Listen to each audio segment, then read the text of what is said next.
Hi everyone, welcome to a new video. So this video is comprised of 4 different sketches that I did on Procreate. I feel like a lot of my videos in the next, however long, are just going to be Procreate stuff because it is the most accessible art for me to do. It records everything I ever do on Procreate, which is really, really helpful for me.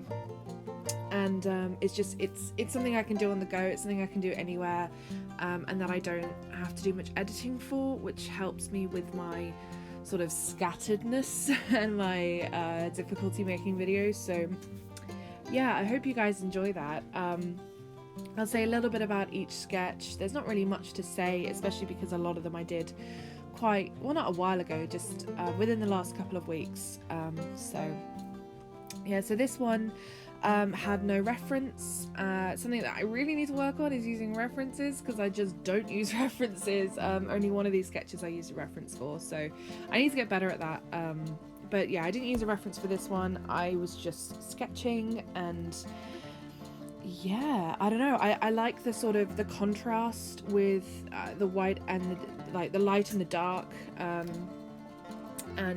the kind of how that plays into a lot of things. I want to do it the opposite way as well. I want to have someone who's light skinned with darker contrasts as well.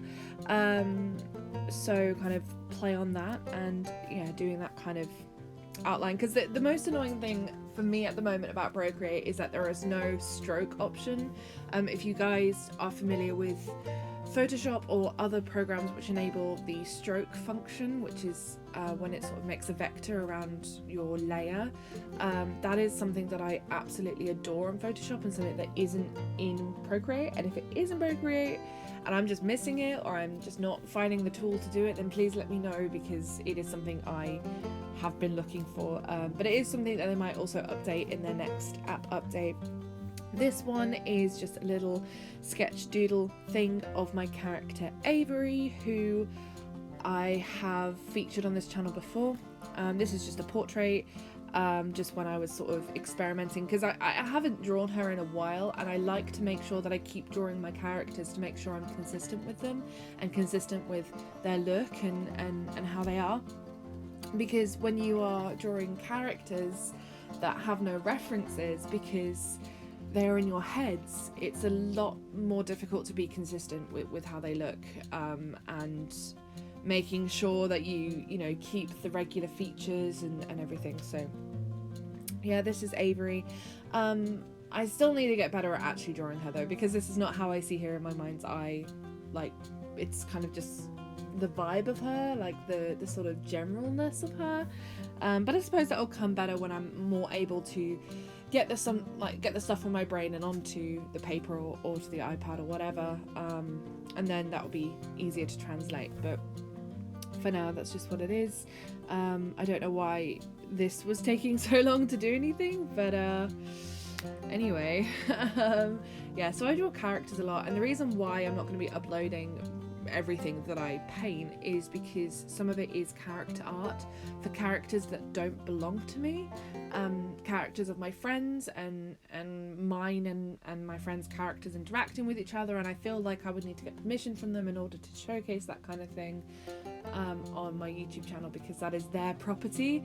I'm just kind of doing my own thing with it. I'm so grateful to my friends for allowing me to draw their characters, because when you love characters, anyone who does fan art, and it is basically fan art just of my friends stuff, it's kind of like capturing them and putting them on paper, and it's like you kind of hold them in some different way. And yeah, this one didn't have a reference either, but it was inspired by somebody that I saw on campus. I was like, oh, I want something to draw on campus, and so I just saw a woman walk past and just decided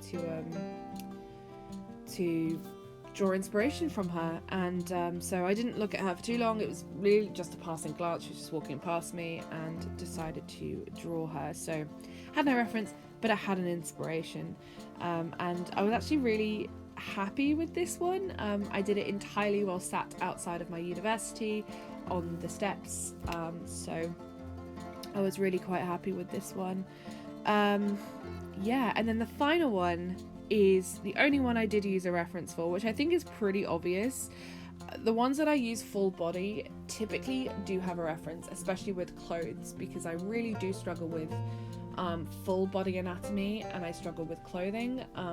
Faces, especially head-on faces, I can improvise relatively easily, but yeah, clothes and stuff is more difficult. And you can also see that I didn't use a reference with how fast I composed it. I know that this is sped up, so it's really hard to tell how fast it actually was, but I didn't do as much pinching and pulling as I normally would without a reference, as I have done in other things that I probably won't be showing you, but other long shots of bodies where I'm not using a reference. I spend ages on the liquify and ages just erasing and redrawing and erasing and redrawing, but this was fairly straightforward because I had that reference, which should be a lesson to me that references are great, but apparently I never learn.